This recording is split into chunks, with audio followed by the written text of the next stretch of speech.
I think fads are fantastically corrosive. I think they are really damaging to the profession. So one example I often use is the role of kitchen equipment and kitchen gadgets. Now, I was going to mention the air fryer, but I know that's quite contentious because some people love their air fryers. But if you look at home and look in your kitchen cupboard, if you have one, you may find in that kitchen cupboard all kinds of equipment you bought, like a juicer, like maybe an egg poacher, like a blender, like a whatever, with the intention that this was going to revolutionize your life. But the fact is, it was probably just a fad or a fashion at the time. And you saw that thing, it was exciting, you thought it was going to help you, you adopt it. And of course, sometimes some of us do use our juicers for more than 2 months. But I'm guessing the vast majority of us stop, and we after that time, and maybe 10% of people carry on using their juicer. And if you think about this, all around the world, there are kitchens with cupboards in which have unused juicers in, for example. And I think HR fads are pretty much the same. It may be some of these new exciting things are effective. It may be some of these new exciting things do deal with the issues specific organizations have, but on the whole, they will not. And they're a distraction. And they say that's why I think they're corrosive to the profession.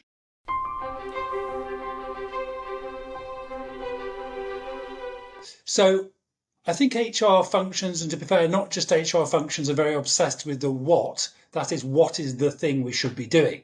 And it could be a new policy, a new practice. It could be the latest thing. It could be a fad. It could be just what's the program we need to roll out here?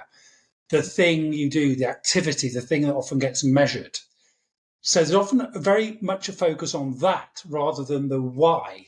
Why are we doing this? So it's not what you do that's so important. It's the way you go about deciding what the what is, if that makes sense. And the reason I think that is potentially quite harmful for organizations and HR functions is that you never take a step back and think, why are we doing this stuff? What is important to the business? What is the opportunity or problem we're trying to deal with? What you do is focus very much on a whole range of potential solutions and interventions and try and choose between them without really understanding kind of what the issue is. And in a way, that's not surprising when you look at the way in which many professions, including mine, are rewarded or incentivized and rewarded for doing stuff. If you take a step back and say, does this stuff you're doing matter? And in what way and to whom? Often there's not much of an answer to that. So I think there are issues around incentives. We're all rewarded for doing things, doing stuff, getting things done, ticking boxes, hitting targets, and not for the process by which we've decided what we're going to do and how we're going to decide to do that thing. And it sounds in a way like an odd distinction, but one way I think about it, and again, this is a quote that's probably misattributed to Einstein. Like apparently most of the things Einstein said, apparently he never said. I mean, the popular things. And allegedly he said something like, if you had an hour to save the world, he'd spend, and everyone's heard this, he'd spend 55 minutes understanding the issue and 5 minutes thinking about what to do about it. I think in HR and other functions, that's reversed. So spend a tiny, tiny, tiny amount of time thinking about what the issue or problem is or why we need to do something, and a huge amount of time on the what. I think evidence-based HR is in a way a horrible term, but we're kind of stuck with it, partly because it comes from evidence-based practice, which has been around in quite a lot of fields for at least 25, 30 years. And put simply, and it sounds so obvious and common sense, but the point is we don't do it very much. So it is obvious and common sense, but evidence-based practice simply means saying, what's the issue and what can we do about it? But in order to answer those two questions, you do three things. Firstly, you look for evidence across multiple sources. So in the case of HR, not just your organizational data, but you'd also look at your professional expertise, you talk to stakeholders, and you look at scientific evidence. So you look across multiple sources to answer those two questions. The second thing you'd want to do is to think about the quality of that data or evidence. So again, wherever the data is from, sometimes evidence is really reliable, sometimes it's terrible. So there's no point in throwing in really unreliable or untrustworthy evidence into this mix of decision making. You have to really be clear, this is the best quality, so let's pay a lot of attention to that. That's the second thing. The third thing is to take a structured approach. What do I mean by that? Well, it's two things. The structure is first saying what is the issue and sticking with that and spending time on that. And only when that's fairly clear do you move on to the stage of saying what can we do about it. Structured in that sense, but also structured in the sense of being clear about the questions you're asking, taking a structured approach to gathering the evidence, pulling it together, saying what have we got here? What do we think are the answers to our questions? So structure in that sense too. And of course, the point is that everybody uses evidence. Everybody does all the time for everything. But that isn't what evidence-based practice means. And in a sense, it's taking, I guess, what some of us sometimes do when we have to make a very important decision that's personally important to us, is taking what we do anyway as humans, and if you like, formalizing that. So what we do as humans, I think, what some of us do when it's really important, it may be getting a new job, it may be changing career, it may be moving city, it may be moving country, whatever. Personal decision is very important. We would tend to do that.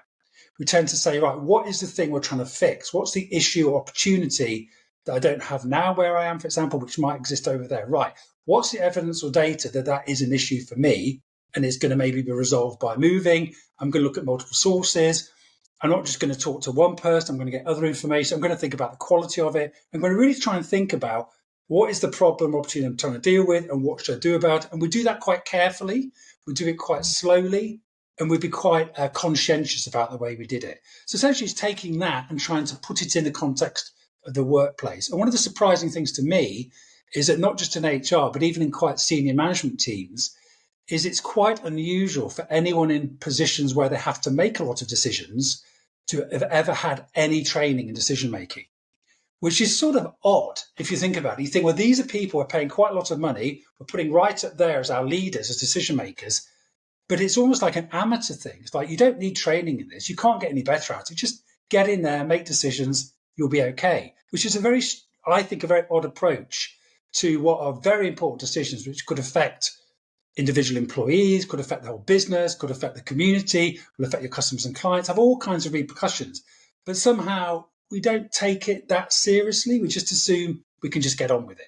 So essentially that's what it is. What's the issue? What can we do about it? Following those three principles. So I think for an HR function, when I talk to them, often they are overwhelmed with stuff and fixing stuff and organizing stuff and harmonizing stuff to such an extent they feel that evidence-based HR is sort of, well, that's not my day job.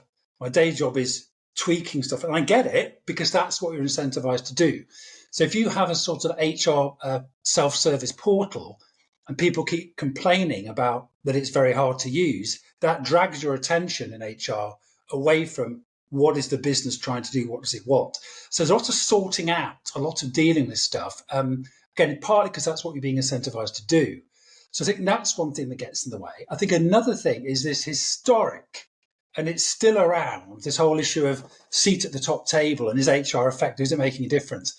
And that historical burden, I think, is still there, in that what it sometimes leads to, I think, is the idea of doing lots of activity. The way of showing we are valuable is by saying, look at all our stuff. And one way I describe this is in terms of HR theatre. So it's the idea that you are doing things that look like you're making a difference because you're doing so much, and no one can accuse you of not being busy. And indeed with HR, no one could ever accuse HR of not being super busy. But if you say, well, what are you trying to deal with? And is this stuff working? That's a completely different question.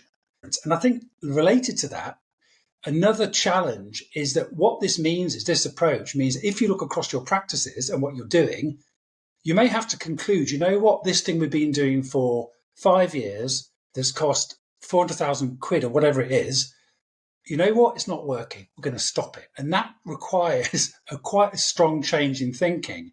So part of our role is to go to the senior management team and say, that thing we did, it did not work. We're going to stop it.